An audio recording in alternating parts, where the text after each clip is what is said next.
Since around 1750, we've been living in a highly distinctive era in the history of love that we can call Romanticism. Romanticism emerged as an ideology in Europe in the mid-18th century in the minds of poets, artists and philosophers, and it's now conquered the world. No single relationship ever follows the romantic template exactly, but its broad outlines are frequently present nevertheless, and can be summed up as follows. Romanticism is deeply hopeful about marriage. Romanticism took marriage, hitherto seen as a practical and emotionally temperate union, and fused it together with a passionate love story to create a unique proposition, the lifelong, passionate love marriage. Along the way, Romanticism united love and sex. Previously, people had imagined that they could have sex with characters they didn't love, and that they could love someone without having extraordinary sex with them. Romanticism elevated sex to the supreme expression of love. Frequent, mutually satisfying sex became the bellwether of the health of any relationship. Without necessarily meaning to, Romanticism made infrequent sex and adultery into catastrophes.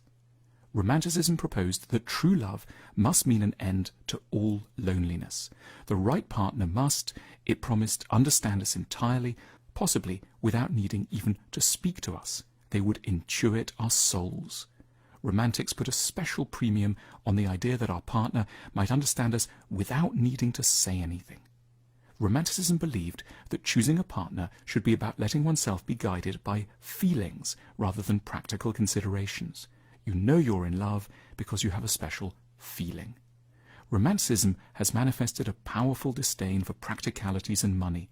It feels cold, or as we say, unromantic, to say you know you're with the right person because the two of you make an excellent financial fit, or because you gel over things like bathroom etiquette and attitudes to punctuality.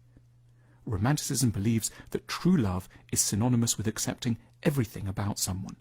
The idea that one's partner or oneself may need to change is taken to be a sign that the relationship is on the rocks. You're going to have to change is a last-ditch threat. This template of love is a historical creation. It's a hugely beautiful and often enjoyable one. But we can state boldly, Romanticism has been a disaster for relationships. It's an intellectual and spiritual movement which has had a devastating impact on the ability of ordinary people to lead successful emotional lives. The salvation of love lies in overcoming a succession of errors within Romanticism. These are some of the myths of Romanticism. That we should meet a person of extraordinary inner and outer beauty and immediately feel a special attraction to them and they to us. We should have highly satisfying sex not only at the start but forever. We should never be attracted to anyone else. We should understand one another intuitively. We don't need an education in love. We may need to train to become a pilot or brain surgeon, but not a lover. We'll pick that up along the way by following our feelings. We should have no secrets and spend constant time together. Work won't get in the way. We should raise a family without any loss of sexual or emotional intensity. Our lover must be our soulmate, best friend, co-parent, co-chauffeur, accountant, household manager, and spiritual guide. If we question the assumptions of the romantic view of love, it's not in order to destroy love, but to save it.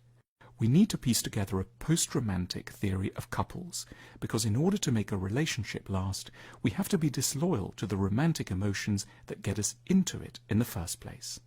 We need to replace the romantic template with a psychologically mature vision of love we might call classical, and which encourages in us a range of unfamiliar but hopefully effective attitudes.